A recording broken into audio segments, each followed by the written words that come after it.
Όπως έχω πει στο προηγούμενο βίντεο, στη Ρωσία έχει γίνει εδώ και χρόνια η πρώτη εκκλησία της πανθρησκείας με τις ευλογίες του Μπούδη.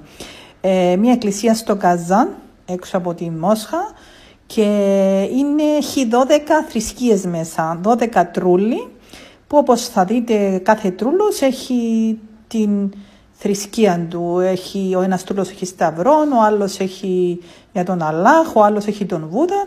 Όπως και στο εσωτερικό του ναού, αν προσέξετε, υπάρχουν Αγίοι της Ορθόδοξης Εκκλησίας, υπάρχει ο Βούδας, υπάρχουν θεότητες της Ινδίας, ο Αλλάχ, όλων των ειδών, δήθεν για αγάπη. Δεν είναι προσοχή, δεν είναι αγάπη, είναι ναός του Αντιχρίστου. Και όταν ο Πούτιν μίλησε για Χριστόν, προσοχή όταν λένε Χριστόν, και ο Τραμπ μίλησε για Χριστόν, δεν εννοούν τον Ιησού Χριστόν, χρησμένον περιμένουν άλλον. Χρησμένον εννοούν τον Αντιχριστόν. Αυτόν θέλουν να υποδεχτούν. Ο ναός αυτός λοιπόν ετοιμάστηκε για εκείνον. Ο Χριστός δεν έδωσε καμία εντολή για τέτοιου είδους ναούς. Είναι σχέδιο των σιωνιστών για να τον υποδεχτούν. Ο ναός είναι χτισμένος σύμφωνα με την τεχνοτροπία του ναού του Αγίου Βασιλείου που βρίσκεται στην Μόσχα.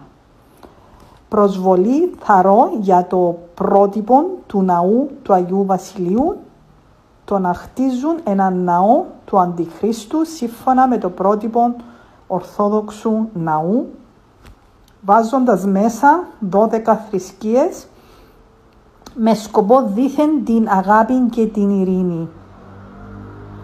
Στο εξωτερικό του ναού είναι γραμμένες οι λέξεις ελευθερία, αδελφότητα, αλληλεγγύη και ειρήνη, γραμμένες σε διάφορες γλώσσες του κόσμου.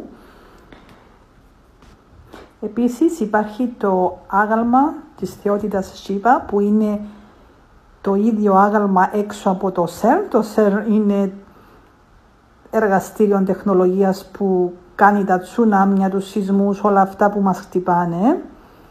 Καθόλου τυχαίο λοιπόν, όλες οι θεότητες όπως βλέπετε μαζί, για να υποδεχτούν τον Αντίχριστον, τον έναν σατανάν τους. Θέλουν δηλαδή όλες οι θρησκείες να προσκυνήσουν τον έναν που θέλουν να μπάσουν μέσα. Γι' αυτόν έκαναν τον ναό της πανθρησκείας.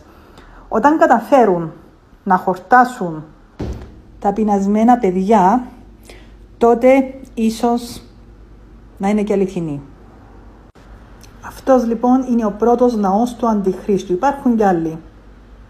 Στην Αποκάλυψη, για όσους την μελετούν, είναι γραμμένη η εκκλησία της πανθρησκείας, που δεν θα είναι μόνο μία, ως πόρνη Βαβυλώνα.